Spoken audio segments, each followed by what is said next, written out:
Hi guys, I'm Yariv from Flightrex, and what we do is drone delivery. We're actually the first company in the world to perform a real live delivery of a deployed system. We'll get to that soon, and we're building the largest on-demand drone delivery network in the world.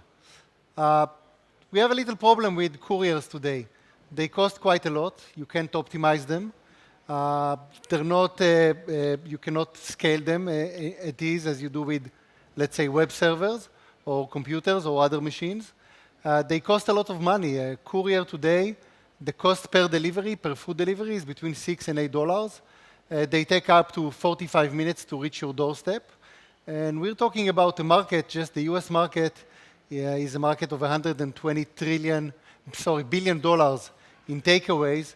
And this is a market that is going to explode as we have more machines and things are going to get cheaper. Basically, nobody wants to prepare his food in home today.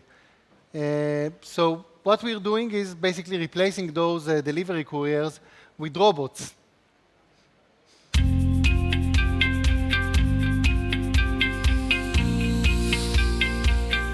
After you order your food, you receive a notification in your phone, usually within 15 to 20 minutes, because it takes a lot of time to prepare it in the kitchen. The drone arrives, lowers it to your backyard, and flies away. It's as simple as operating your iPhone.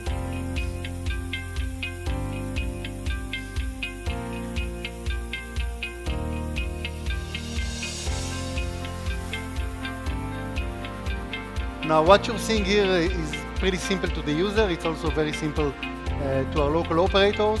The core technology that we are developing is the cloud system, the service that enables all of that in real time. The control of the drones, the synchronization with the air traffic control, to know which package to put on which drone, the entire service and training and everything that needs to happen in order for our clients to use the system. The value proposition that we give is pretty simple. Instead of using a truck that weighs 1 ton to get you your 120 grams of an iPhone, or instead of using a scooter to get you your food, drones are much cheaper, they're greener. Even today, before we started scaling in our projects, it's half the price that our customers usually pay for their delivery services. So there's really, once the regulator in that country approves drone deliveries, there's no sense in doing anything else. The product, as I said, the core technology is software. We do not produce drones.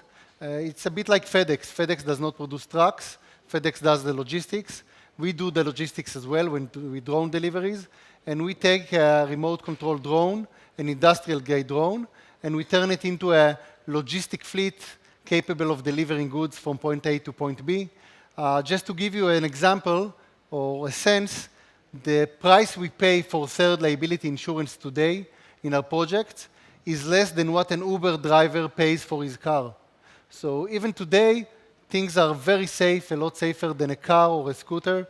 And as drones get better, they're going to get much better than humans today. They're already much better, and they're only going to improve. Roughly half a year ago, we were the first in the world to deploy a real system working in a city, in the city of Reykjavik, the capital of Iceland. We've partnered with AHA, the largest retail and food delivery company in Iceland, and we've received permission to deliver food from point A to point B, above the city, flying beyond visual line of sight, in coordination with the air traffic control, just a few kilometers from their airport. So in this project we've shown, and this project is actually, people are flying there today.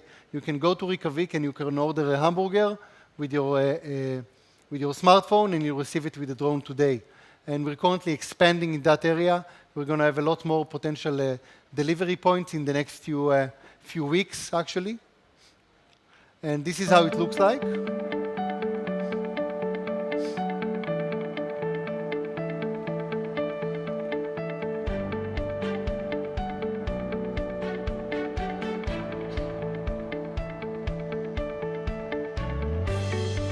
Instead of taking a car, if you think about it, it's a bit crazy. You are driving a 1-ton vehicle to deliver 3 kilograms of food.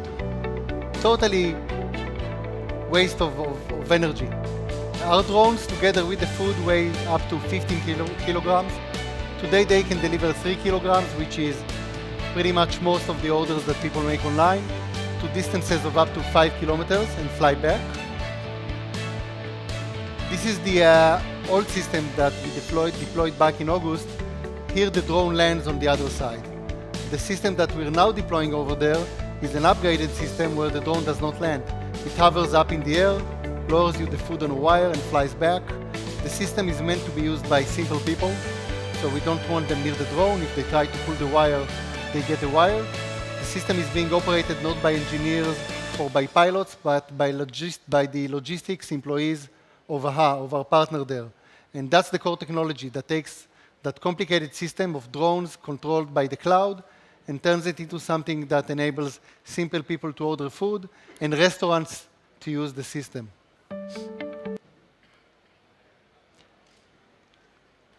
We're also working on a few more projects in Asia and Latin America, and I hope that in the next few weeks we'll be able to expose our next big project. It's been quite amazing the past few months. The regulatory process is moving in a much faster pace than what we've anticipated. Just in the last few weeks, there have been reports of Amazon working together with the FAA, the Federal Aviation Authority in the States, on the next generation of traffic management. And when you have someone like Amazon pushing, the skies are the limit. Once Amazon does that to their customers, everyone else in the market, in a multi-trillion-dollar industry, retail industry, will need the same solution. Thank you.